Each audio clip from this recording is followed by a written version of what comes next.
हज़रत सैयदना अबू दरदा रज़ियल्लाहु ताला अन्हु मिश्क के अंदर एक मरतबा ये थे,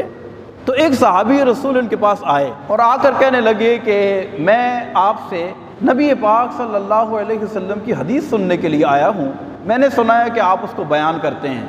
हज़रत अबू दरदा रज़ियल्लाहु ताला अन्हु ने इरशाद फरमाया कि क्या आप सिर्फ़ और सिर्फ ये इल्म सीखने के लिए मेरे पास मदीने से चल कर आए हैं? वो अर्ज़ करने लगे, कहने लगे कि हाँ, मैं सिर्फ़ और सिर्फ ये इल्म सीखने के लिए आपके पास आया हूँ। तो हज़रत अबू दरदा रज़ियल्लाहु ताला अन्हु ने इरशाद फरमाया कि अगर आप सिर्फ इल्म सीखने के लिए ही मेरे पास आए हैं तो सुने, मैं आपको आपके नबी की हदीस सुनाता हूँ कि नबी पाक सल्लल्लाहु अलैहि वसल्लम ने इरशाद फरमाया कि जो बंदा दीन का इल्म सीखने के लिए किसी रास्ते के ऊपर चलता है तो अल्लाह तबारक व तआला उसके लिए जन्नत का रास्ता आसान फरमा देता है। हमारे नबी पाक सल्लल्लाहु अलैहि वसल्लम ने इरशाद फरमाया कि जब बंदा दीन का इल्म सीखने के लिए घर से निकलता है तो समंदर में मछलियाँ, बिलों में चींटियाँ उसके लिए दुआए मग़फ़िरत करती हैं, फरिश्ते उसके कदमों के नीचे अपने नूरानी पर बिछा देते हैं।